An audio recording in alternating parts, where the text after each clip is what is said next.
Middle ઇસ્ટમાં યુદ્ધના લીધે વૈશ્વિક બજારોને અસર થઈ રહી છે। સુરતની ટેક્સટાઇલ ઉદ્યોગમાં ખળભળાટ છે। યાન ઉત્પાદકોએ ભાવમાં 15 થી 20 રૂપિયાનો વધારો કર્યો છે। યાનના પ્રતિ કિલોના ભાવમાં 15 થી 20નો વધારો છે। યાનના ભાવમાં વધારો થતાં જ વિવર્સની ચિંતા વધી છે। ક્રૂડ ઓઇલના ભાવ વધવાની અસર યાન પર છે। અચાનક વધેલા ભાવના લીધે વિવર્સમાં રોષ છે। ભાવ વધારા સામે વિવર્સ પ્રમુખ અશોક જીરાવાલાએ રોષ વ્યક્ત કર્યો છે। ખાડી યુદ્ધને લઈને યાનના ભાવમાં વધારો નોંધાતા વ્યુઅર્સની ચિંતા વધી છે। ત્યારે આપણી સાથે વાત કરવા વ્યુઅર્સ એસોસિએશનના પ્રમુખ અશોકભાઈ જીરાવાલા છે। સાહેબ, ભાવમાં વધારો થયો છે, કેટલી હાલાકી પડી રહી છે, શું કહેશો?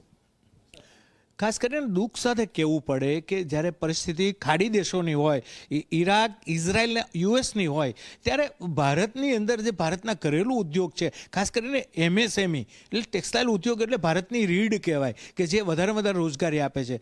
ના કહેવું પડે પણ જે ચેનલ છે વિવર્સ, યાન, પ્રોસેસિંગ, ટ્રેડર્સ, આ એક ચાકળ છે। એ ચાકળને જે રીતે એકાબીજા ડિસ્ટર્બ કરવાની વાત કરે, આજે હું કહું તો મારે કહેવું પડે કે આજે તમામ વ્યુઅર્સોના મને ફોન આવે કે એટલો બધો ભાવ વધારો થઈ રહ્યો છે, જ્યારે હજુ 4-5 દિવસ થઈ ગયા છે। એમાં હજુ હું એવું કહું છું કે એટલી બધી કોઈ મોટી તંગી પણ નથી થઈ ગઈ કે એટલું ક્રૂડમાંથી મેલ્ટ બની ગયું, મેલ્ટમાંથી એમએજીપીટીએ બની ગયું, યાન આવી ગયું।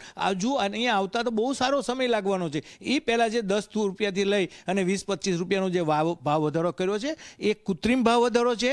ઘરેલું ઇન્ડસ્ટ્રી છે એકાબીજાની સહાનુભૂતિ રાખીને ભાવને સ્થિર રાખવા જોઈએ। આવી કપરી પરિસ્થિતિની અંદર લૂંટવાની વાત નહીં કરવી જોઈએ। અને એ પાછો વિવર્સ તમારી સાથે સાંકળની જેમ જોડાયેલો છે।